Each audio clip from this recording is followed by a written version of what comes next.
Centers for Disease Control and Prevention have released updated guidance for operating schools. According to the CDC, K-12 schools should be the last settings to close after all other mitigation measures in the community have been employed, and the first to reopen when they can do so safely. This implies that schools should be prioritized for reopening and remaining open for in-person instruction over non-essential business and activities. With this new guidance, District 33 is excited to welcome students back to school 4 days per week. Regardless of the level of community transmission, all schools must use and layer the following 5 essential mitigation strategies that are key to safely delivering in-person instruction and mitigating COVID-19 transmission in schools. Require universal and correct use of appropriate personal protective equipment, including face masks. Require social distancing be observed as much as possible. Require contact tracing in combination with isolation of those suspected or confirmed COVID-19 and quarantine of close contacts in collaboration with the local health department. Require an increase in school-wide cleaning and disinfection and maintenance of healthy environments. Require promotion and adherence to hand washing and respiratory etiquette.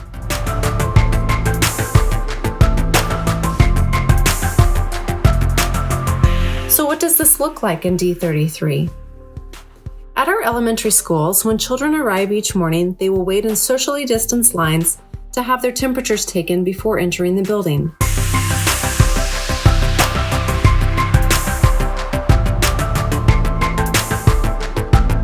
At Lehman Middle School, students will have their temperatures taken with a thermoscan. Temperature is normal. Children with temperatures of 100.4 or higher will be escorted to the health evaluation room. Parents will be contacted for immediate pickup. What does it look like in classrooms and other teaching spaces? Everyone in our buildings will wear cloth face coverings at all times, except while eating. The Illinois Department of Public Health has revised the recommendation for social distancing for in-person learning. Social distance for in-person learning is now defined as 3 to 6 feet for students.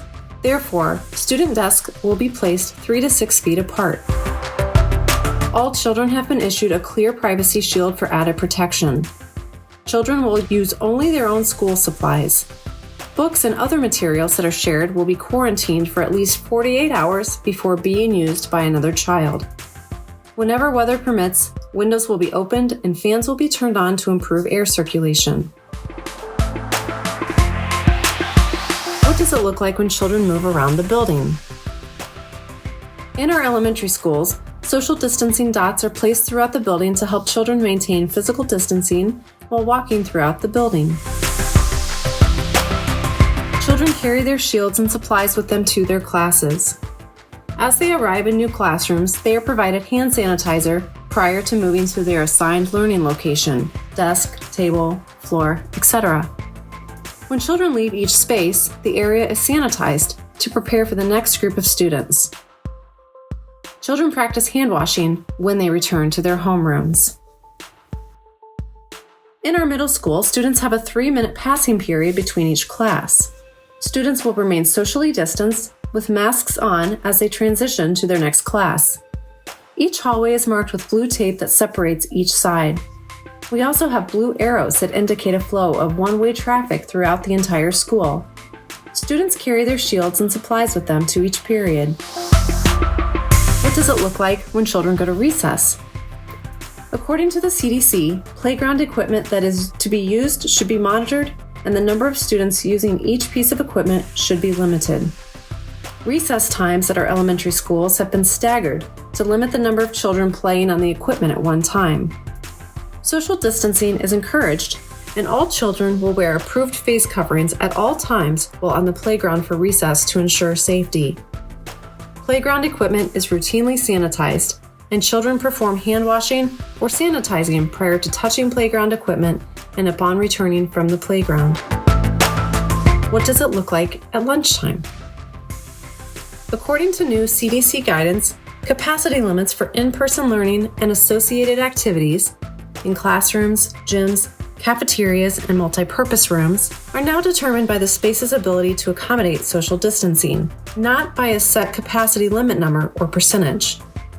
When children remove their masks during lunch, the CDC and the American Academy of Pediatrics insist on 6 feet of physical distance between children. In order to keep children safe, multiple lunch options are in place at the elementary schools. In some cases, children will eat in their classrooms to maintain social distancing. In some cases, children will move to the cafeteria for lunch to maintain physical distancing. In all cases, children will wash their hands and keep their masks on until they are seated and ready to begin eating. When children have finished eating, they will put their masks back on before moving about the room. Children will wash hands before and after eating. No lunch visitors will be allowed until further notice. In our middle school, students will eat lunch in the cafeteria. They will sit 2 per table, 6 feet apart. Students will utilize their shield in lunch as an extra precaution. In all cases, children will keep their masks on until they are seated and ready to begin eating. When children have finished eating, they will put their masks back on and transition to their next class. What does it look like on the bus? According to the CDC and the IDPH, the bus is the only location that maintains a capacity limit. No more than 50 children will be placed on the same bus at the same time. Children will have assigned seats on the bus and will be physically distanced as much as possible. Except in cases where siblings ride the same bus, no more than 2 children will be permitted to sit in the same seat on our buses. According to CDC guidelines, all children must wear approved face coverings while riding the bus to and from school. What safety measures is D33 utilizing? Hand washing and cleaning protocols. Regular hand washing is one of the best ways to remove germs, avoid getting sick, and prevent the spread of germs to others. Employees will teach and reinforce proper hand washing, coughing, and sneezing techniques to students. Hand sanitizer dispensers are placed in each classroom and in multiple locations throughout each building. Each classroom will have a bottle of pure hard surface cleaning spray. This is a colorless, odorless, broad-spectrum, antimicrobial sanitizer, disinfectant, and deodorizer that will be used before and after each group of students enters the room. Each evening, the custodial crew will use an electrostatic fogger in all classrooms, hallways, common areas, and other high touch points in each building. I like being back in person because I get to see my friends and people who I haven't seen for over a year. I like it a lot better than e-learning because it's a lot easier to find my papers than going through everything at my house. Porque es más fácil aprender que en online. I feel safe because of masks and the shields that they provide as well. And everyone is keeping their mask on, and teachers are also providing hand sanitizer and sanitizing seats down. Sí, porque tenemos nuestras distancias y nuestras máscaras. Feel very safe here. I like how we have the shield and our desks are a safe distance apart. The best part of learning in a school is probably seeing your teachers in person, and you can actually focus better instead of being at home. Es más fácil hacer todo porque en online es como tienes que meterte muchas páginas y a veces se te difícil. It's a lot easier to learn here instead of being scrunched up on the couch or at my kitchen table where my family's eating and I have to still work.